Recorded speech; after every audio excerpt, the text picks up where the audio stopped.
부활절 두 번째 주일입니다.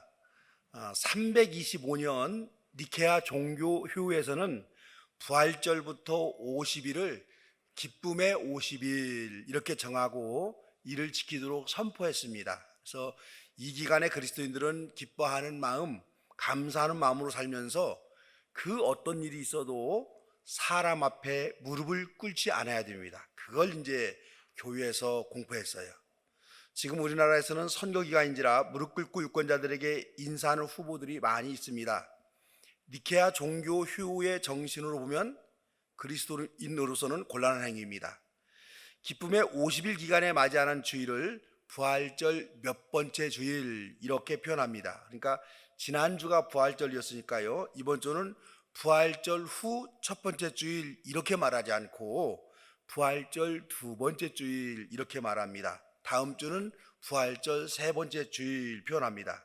그래서 지난주에 이어서 동일한 무게를 가진 부활주일이다 이런 뜻입니다.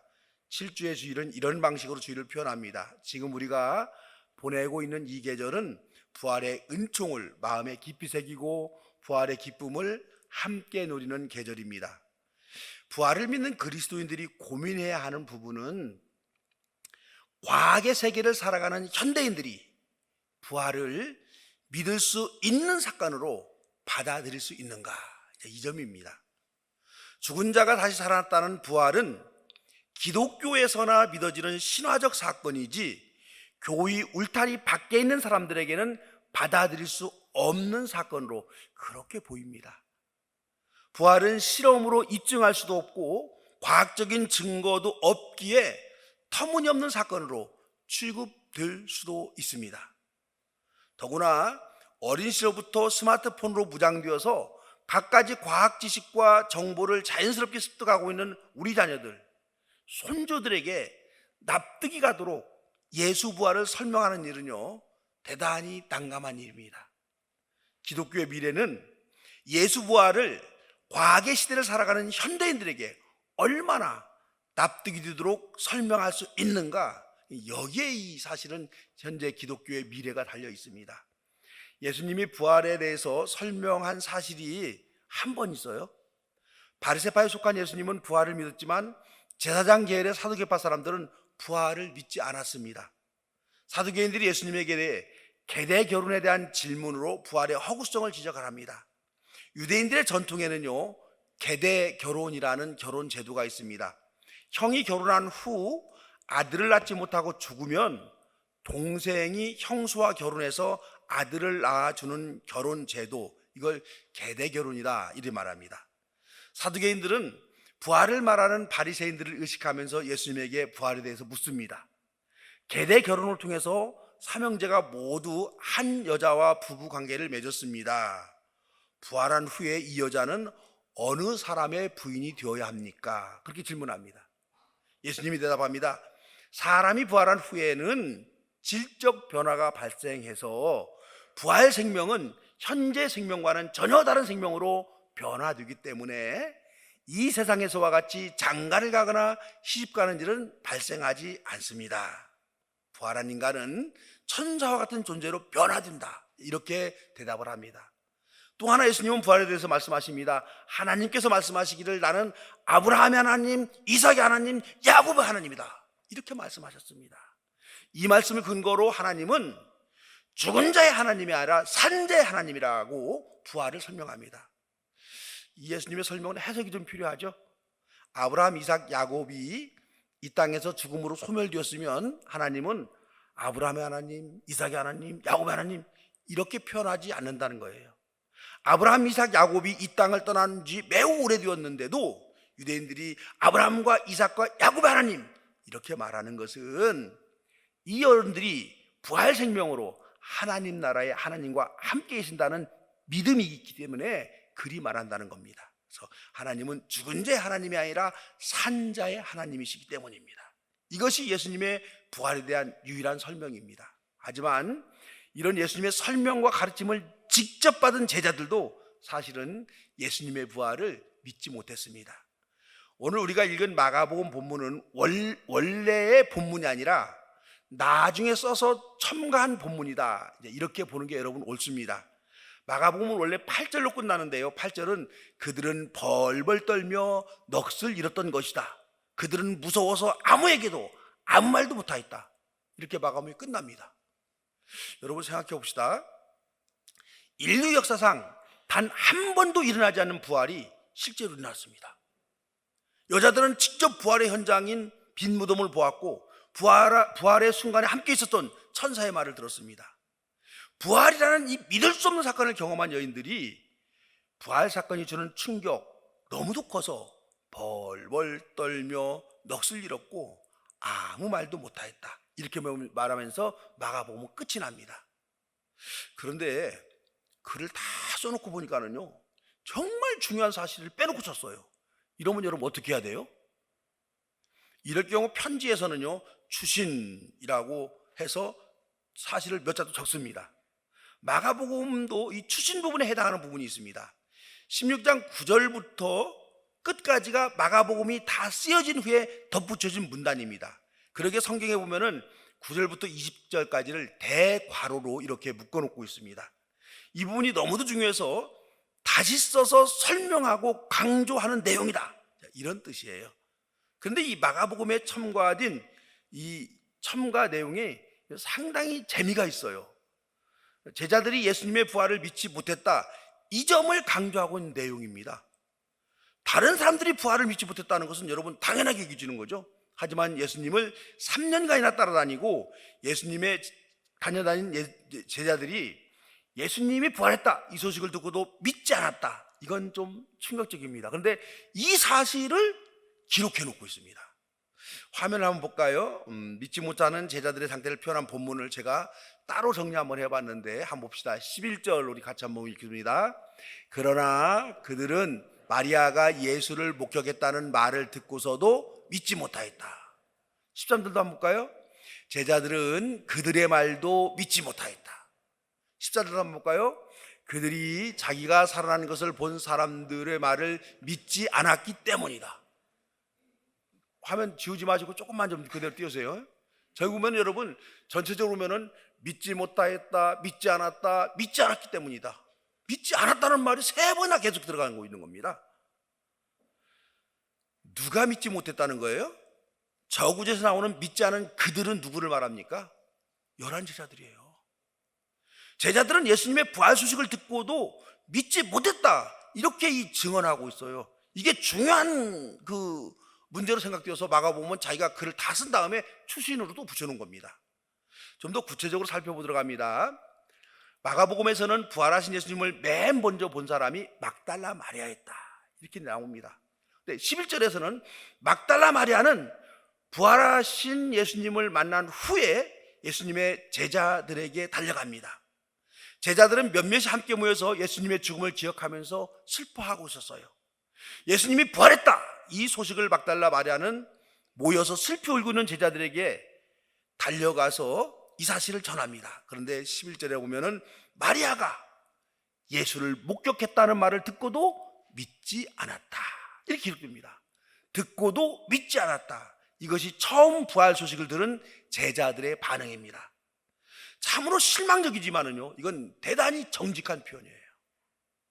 역사상 단 한 번도 일어나지 않은 부활을 듣자마자 즉시 아멘 하고 이렇게 믿는 사람은 여러분 거의 없습니다. 부활 소식을 듣고도 의심하고 회유하고 믿지 않는 태도가 오히려 자연스럽습니다. 그만큼 부활은 인류 역사에 단 한 번 있었던 경천동지할 만한 큰 사건입니다. 13절에서는요, 부활하신 예수님이 시골로 내려가는 두 제자들에게 나타나셨습니다. 다른 복음서에서는 엠마오로 가는 길이었다, 이렇게 말하고 있습니다. 부활하신 예수님이 이 두 제자들과 같이 이야기를 나누면서 길을 갑니다. 제자들은 자신들과 같이 길을 가고 있는 분이 십자가에 달려 죽임을 당하신 예수님이라고는 꿈에도 생각하지 못했습니다. 부활하신 예수님과 두 제자들은 날이 저물어 저녁을 같이 먹었습니다.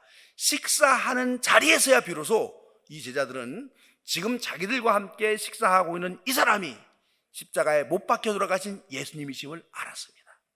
이 믿지 못할 사실을 목격하고 경험한 두 제자들은 엠마오로 가지 아니하고 다시 예루살렘으로 돌아옵니다. 예루살렘으로 돌아간 두 사람은 모여있는 다른 제자들에게 자신들이 부활한 예수님을 만났다 이렇게 증언합니다. 그 말을 듣고도 다른 제자들이 믿지 아니했습니다. 그래서 13절에 보면 제자들은 그들의 말도 믿지 않았다 이렇게 기록되고 있는 거예요. 막달라 마리아가 부활한 예수를 만났다고 증언해도 믿지 않았던 제자들이 이제는 자신들의 동지인 친구들이 부활한 예수 그리스도를 만났다 해도 그 사실을 믿지 않았습니다. 그만큼 부활은 믿을 수 없는 놀라운 사건이었습니다. 이렇게 예수님이 부활하셨다는 증언을 믿지 아니하던 제자들에게 이번에는 예수님이 직접 나타나셨습니다. 14절에 보면은 부활하신 예수님은 11제자들이 모여서 음식을 먹고 있을 때 나타나셔서 이 제자들의 믿음 없음을 꾸짖었습니다. 이렇게 오늘 마가복음의 이야기는 제자들이 예수님의 부활을 믿지 않았기에 예수님에게 꾸중 들었다 그 얘기를 갖다가 그렇게 기록해 놓고 있어요. 왜 이렇게 제자들이 믿음이 없었을까요? 제자들뿐만 아니라 이 지구상의 상식과 지성을 가진 사람이라면 누구라도 믿기 어려운 사건이 여러분 부활입니다. 특별히 과학의 시대를 살아가는 현대인들, 유치원 때부터 철저히 과학적 사고로 교육받으며 성장하는 우리 자녀들은 부활이 쉽게 이해되거나 받아들일 수 있는 사건이 여러분 아닙니다. 과학의 세상은 인간이란 죽음으로써 모든 생명이 끝난다를 밝히고 있고 증언합니다. 상식과 이성을 뛰어넘어 죽은 사람이 다시 살았다는 부활을 과학시대 사람들이 의심 없이 받아들이는 것은 절대 여러분 이게 쉬운 일이 아니에요. 부활을 의심하고 부활을 믿지 않는 사람이 오히려 정상적이고 정직하다라고 오늘 본문은 이야기하고 있는 느낌입니다. 왜냐하면 부활이란 예수님의 제자들도 믿지 못했던 사건이기 때문입니다. 근데 이제 우리가 성경을 읽으면서 질문을 좀 늘 하라고 그랬죠. 궁금한 점이 있어요. 마가복음을 쓴 마가는 예수님의 부활을 기록하면서 왜 제자들이 부활을 믿지 못했다는 이 이야기를 3번이나 강조하고 있는 걸까요? 제자들의 입장에서 본다고 한다면 숨기고 싶었던 자신들의 부끄러운 모습입니다. 그런데도 마가복음에는 제자들이 예수님의 부활을 믿지 않았다는 사실을 3번이나 기록해 놓고 있어요. 왜 그랬을까요? 사람들이요, 자신의 부끄러운 과거를 얘기할 수 있을 때는 그 과거를 극복했을 때입니다. 예를 들어서 어떤 사람이 과거에 지독하게 가난했었는데 지금은 부자가 되어서 걱정 없이 살고 있습니다. 그렇다면 이 사람은 지난날에 가난하고 어려웠던 시절을 자신 있게 이야기할 수 있습니다. 왜냐하면 지금은 가난에서 벗어났기 때문입니다. 지금 예수님의 제자들이 그와 같습니다. 예수님의 부활을 믿지 못하던 제자들, 2번, 3번 부활의 증언을 듣고도 믿지 못하던 그 믿음 없는 제자들이 지금은 생명을 담보로 부활의 증언자로 살아가고 있습니다. 의심과 회오는 더 큰 믿음으로 성숙하기 위한 도약의 과정입니다. 우리가 예수를 열심히 믿다가 어느 날 신앙에 대한 의심이 밀려오고 지금 내가 믿고 있는 하나님이 정말 존재하는 하나님이실까? 이런 회오가 여러분 생길 때가 있습니다. 특히 우리 자녀들이 주일학교 중고등부 때에는 열심히 교회를 다니다가 대학교에 들어가면서 신앙적 효에 빠지기도 하고 방황하기도 하고 교회와 등지기도 하는 경우가 종종 여러분 생깁니다. 그럴 때 부모님들은 이 자녀들이 갖는 효와 의심을 긍정적으로 받아들일 필요가 있습니다. 우리 아이들이 사탄에 사로잡혀 종교적 효에 빠지는 것이 여러분 절대 아닙니다. 과학교육을 받으며 성장하는 아이들, 현대교육에 길들여진 아이들에게 이런 효와 의심은 당연히 따라옵니다. 예수님의 제자들도 의심했고 회오했고 부정했습니다.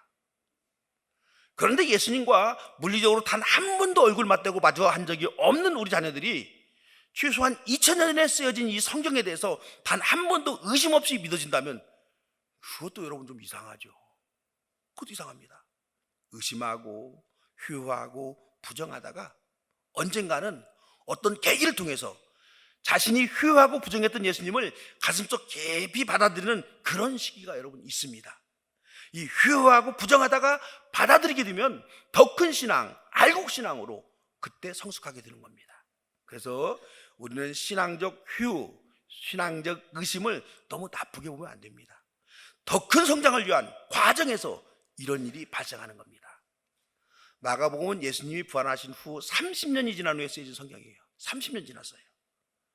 마가복음이 쓰여지기 전에는 제자들은 특별히 예수님의 부활 사건을 글로 쓸 필요를 못 느꼈습니다. 예수님의 부활을 직접 눈으로 본 많은 제자들이 생생하게 살아서 자신감 있게 예수 부활을 증언하고 있기 때문입니다. 부활하신 예수님을 직접 본 제자들이 살아서 증언하는데 부활이 거짓말일 리 없는 거죠. 그런데 30년 정도 세월이 흐르니까는요, 예수님을 직접 눈으로 본 제자들도 나이가 들어가고 순교를 당하고 박해를 받아서 고립된 제자들이 생기기 시작합니다. 초대교회에도 예수 부활에 대해서 부정하고 휘호하는 사람들도 덩달아 생기기 시작합니다. 죽은 사람이 살아났다는 이 증언을 믿을 수가 있을까 하는 의심이 교회에 일기 시작했습니다. 이런 초대교회 분위기를 보면서 제자들은 예수 부활을 받아들일 수 있도록 다시 설명해야만 할 필요를 감지했습니다. 더구나 부활을 직접 목격한 제자들이 이제는 언젠가는 모두 세상을 떠나게 된다 생각하게 된 거예요. 이 때문에 부활의 사실적 근거를 납득이 가도록 설명할 필요가 있었습니다. 그래서 부활 이야기를 들은 제자들의 처음 반응을 부끄럽지만은 이제 이 글이 마가복음이 쓰여질 정도 때 되면은요, 30년이 지났으니까 제자들이 교회 지도자가 됐을 때예요. 이 지도자들이 그 자신의 믿음 없었던 때를 부끄럽지만은 글로 소개하고 공개해야만 했습니다. 지금 예수님의 부활을 증언하다가 순교를 당하고 있는 이 제자들도 사실은 처음에는 예수 부활을 의심하고 부정했다, 이 사실을 정직하게 그리고 공개적으로 고백합니다. 여러분, 예수님의 이 11제자들은요, 가룟 유다를 포함해서 12제자들이죠. 12제자들은 대부분 제명대로 살지 못했습니다. 11제자 대부분이 순교를 당했습니다. 이런 제자들도 처음에는 예수 부활을 부정하고 의심했습니다. 하지만 이제는 예수 부활을 전하다가 기꺼이 순교를 당하기도 합니다. 예수님의 제자들은 부활하신 예수님을 만난 후에는 예수 부활을 전하는 일로 남은 인생들을 보냈습니다. 부활에 대해서 의심하고 휘호하고 부정하던 제자들이 어떻게 부활을 전하는 증언자로 살다가 순교하게 되었을까요? 예수님의 부활이 실제였음을 목격했기 때문입니다. 이 말로밖에 설명이 안 되는 거예요. 실제로 목격하지 않고는 이 믿음 없던 제자들이 목숨을 건 부활의 증언자들이 될 수 없었을 것입니다. 그래서 마가복음의 저자 마가는 제자들이 부활을 믿지 못했다는 말로 예수님의 부활 이야기를 시작합니다. 부정에서 부정은 긍정을 말하는 거예요. 강한 부정은 오히려 긍정을 말하고 있습니다. 이렇게 부활을 믿지 못하던 제자들이 후에 생명을 건 부활의 증언자로 살아가게 되었다고 말함으로써 부활이야말로 이성과 상식을 넘어선 우주적 사건이다라고 강력하게 증언하고 있는 겁니다. 부활은 하나님이 우리 인간 역사 속에서 단 한 번 일으킨 특수한 사건입니다. 이 때문에 비난하고 의심할 사건이 아니라 믿어야만 이해되는 사건입니다. 이성적으로 분석하고 설명해서 이해되는 사건이 아닙니다. 우리는 11제자처럼 예수님의 부활을 직접 목격할 수는 없었지만 믿음 없던 제자들이 완전히 변화되어서 부활의 증언자가 되었다는 사실을 통해서 분명하게 예수 부활을 믿을 수가 있습니다. 헨리 나우엔이라는 사람이 죽음 가장 큰 선물이라는 제목의 책을 출간했는데요, 이 사람이 죽음을 이야기하면서 아주 쉽게 부활을 설명을 합니다. 태중에 두 아이가 있었습니다. 하나는 여자아이고 하나는 남자인 일항성 쌍둥이입니다. 남자아이가 여자아이에게 말합니다. 야, 나는 이곳이 너무너무 좋아서 여기에서 끝까지 머물고 싶어. 태중에서 말합니다. 그래서 여자아이가 대답합니다. 아니야, 이곳을 떠나면 더 넓고 아름다운 세상이 있다고 생각해. 사내아이는 말합니다. 아니야, 여기가 전부야. 여기에 풍부한 물과 양분이 있어. 나는 이곳에서 영원히 살 거야. 여자가 말합니다. 아니야, 이곳을 떠나면 더 멋진 세상에 살게 되고 어머니의 얼굴도 볼 수 있을 거야. 남자애가 말합니다. 나는 어머니가 계시다는 것을 믿을 수가 없어. 지금까지 나는 어머니 얼굴을 보지 못했어. 그러니 어떻게든지 이곳을 떠나지 않으려고 노력해야 돼. 여자아이가 말합니다. 그런데 지금 무언가가 꽉 조여오는 것 같아. 우리가 원하든 원하지 않든 이곳을 떠날 때가 됐나 봐. 나는 지금 새로운 세상에 대한 긴장과 설렘이 있어. 사내아이가 말합니다. 나도 무언가 조여오는 느낌이 들어. 난 두려워. 난 이곳을 절대 떠나고 싶지 않아. 여러분들은 지금 부활을 어떤 쪽으로 이해하고 있습니까? 남자아이와 같이 부활을 본 적도 없고 미래가 불확실하기에 여기에 영원히 머물고 싶은 것입니까? 아니면 여자아이와 같이 알 수 없는 부활에 대한 확신을 가지고 다가올 세상을 향하여 도전하고 싶습니까? 많은 사람들은 상식과 이성과 과학을 통하여 인생은 죽음으로 끝이 난다 이렇게 봅니다. 그러나 예수님의 부활을 목격한 증언자들은 증언합니다. 인생의 종착역은 부활이야. 기독교는 부활의 종교입니다. 부활의 종교라는 말은 인생이 부활로 끝난다는 것을 믿는 종교입니다. 믿지 아니하는 자들에게는 심판의 부활이 있고 믿는 자들에게는 생명의 부활이 있습니다. 예수님의 부활을 분명하게 확신하고 부활의 영원한 삶에 참여하는 저와 여러분 되시기를 주의 이름으로 축원합니다. 주님, 눈에 보이는 세상이 전부가 아님을 우리가 깊이 깨닫고 주님께서 우리에게 선물로 예비하신 부활의 그 아름다운 세상, 부활의 그 놀라운 변화된 생명체를 우리가 설레이며 기다리는 저희들 되게 하여 주시옵소서. 예수님의 이름으로 기도드리옵나이다.